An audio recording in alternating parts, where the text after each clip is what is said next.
Hello, good morning all. Welcome back to my channel, Sija's Economics Class. ഇന്ന് ഞാൻ നിങ്ങളോട് discuss ചെയ്യാൻ പോകുന്നത് കോസ്റ്റിനെ കുറിച്ചിട്ടാണ്. കോസ്റ്റ് എന്ന് പറഞ്ഞാൽ നമുക്കറിയാം ചെലവ് എന്നാണ് മീൻ ചെയ്യുന്നത്. Cost is referred to the expense incurred by a producer to produce goods and services. സാധനങ്ങളും സേവനങ്ങളും പ്രൊഡ്യൂസ് ചെയ്യാനായിട്ട് ഒരു പ്രൊഡ്യൂസർക്ക് വരുന്ന എക്സ്പെൻസിനെയാണ് കോസ്റ്റ് എന്നുകൊണ്ട് അർത്ഥമാക്കുന്നത്. അതായത് ടോട്ടൽ കോസ്റ്റ് എന്ന് പറഞ്ഞാൽ നമുക്ക് TC എന്ന് പറയാം. Total cost TC. അതിൽ ടോട്ടൽ ഫിക്സഡ് കോസ്റ്റും ടോട്ടൽ വേരിയബിൾ കോസ്റ്റും വരുന്നു. TC സമം TFC പ്ലസ് TVC. അപ്പോൾ ടോട്ടൽ കോസ്റ്റിൽ ഏതൊക്കെ കോസ്റ്റുകൾ വരും? അതായത് ഭൂമിക്ക്, അതായത് ലാൻഡ്, ബിൽഡിംഗ്, ഇതിനൊക്കെ വരുന്ന റെന്റ്, അതുപോലെ തന്നെ എംപ്ലോയേഴ്സിന് നൽകുന്ന സാലറി, അതുപോലെ insurance premium, fuel charge, transportation cost, raw material cost, ഇങ്ങനെ എല്ലാ തരത്തിലുള്ള കോസ്റ്റുകളും ടോട്ടൽ കോസ്റ്റിൽ വരും.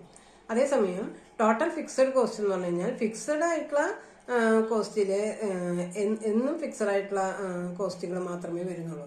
അതായത് എന്നും ഫിക്സഡ് ആയിട്ടുള്ള കോസ്റ്റ് എന്ന് പറഞ്ഞു കഴിഞ്ഞാൽ ലാൻഡിന് വരുന്ന റെന്റ്, അതുപോലെ തന്നെ ഇൻഷുറൻസ് പ്രീമിയം, പിന്നെ പെർമനന്റ് ആയിട്ടുള്ള എംപ്ലോയീസിന് വരുന്ന സാലറി, ഇതൊക്കെയാണ് പ്രധാനമായിട്ടും ഫിക്സഡ് കോസ്റ്റിൽ വരുന്നത്. അതാണ് ടോട്ടൽ ഫിക്സഡ് കോസ്റ്റ് എന്നുകൊണ്ട് അർത്ഥമാക്കുന്നത്. അതേസമയം ടോട്ടൽ വേരിയബിൾ കോസ്റ്റ് എന്ന് പറഞ്ഞാൽ പ്രൊഡക്ഷനിൽ വർധന വരുന്നതിനനുസരിച്ച് പ്രൊഡക്ഷൻ ഇൻക്രീസ് ചെയ്യുന്നു, ഡിക്രീസ് ചെയ്യുന്നു, അതിനനുസരിച്ച് കോസ്റ്റ് കൂടുകയും കുറയുകയും ചെയ്യുന്ന കോസ്റ്റാണ് ഇതിൽ വരുന്നത്, ഈ ടോട്ടൽ വേരിയബിൾ കോസ്റ്റിൽ വരുന്നത്. Total fixed cost, total variable cost എന്നിങ്ങനെയുള്ള ഡിസ്റ്റിങ്ഷൻ നമുക്ക് ഷോർട്ട് റണ്ണിൽ മാത്രമാണ് കാണാൻ സാധിക്കുക. അപ്പോൾ കോസ്റ്റിനെ നമ്മൾ രണ്ടായിട്ട് തരംതിരിച്ചിട്ടുണ്ട്: short run cost, long run cost. അതേസമയം ഷോർട്ട് റൺ കോസ്റ്റിൽ മാത്രമേ ഫിക്സഡ് കോസ്റ്റ് നമുക്ക് കാണുന്നുള്ളൂ. വേരിയബിൾ കോസ്റ്റിൽ പ്രൊഡക്ഷൻ വ്യത്യാസപ്പെടുന്നതിനനുസരിച്ച്, കൂടുന്നതും കുറയുന്നതിനനുസരിച്ച് കോസ്റ്റുകൾ വ്യത്യാസപ്പെടുന്നതായിട്ടാണ് കാണുന്നത്.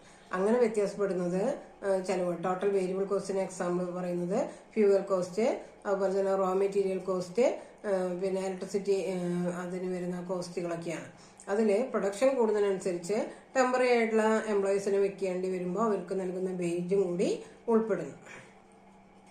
അപ്പോൾ വേരിയബിൾ കോസ്റ്റിൽ പ്രൊഡക്ഷന്റെ വർധനമനുസരിച്ചും കുറവനുസരിച്ചാണ് കോസ്റ്റുകൾ മാറുകയും ഒക്കെ ചെയ്യുന്നത്. അതേസമയം ഫിക്സഡ് കോസ്റ്റിൽ പ്രൊഡക്ഷൻ കൂടിയാലും കുറഞ്ഞാലും ഫിക്സഡ് കോസ്റ്റിൽ വലിയ മാറ്റങ്ങൾ വരുന്നില്ല. ഓക്കെ.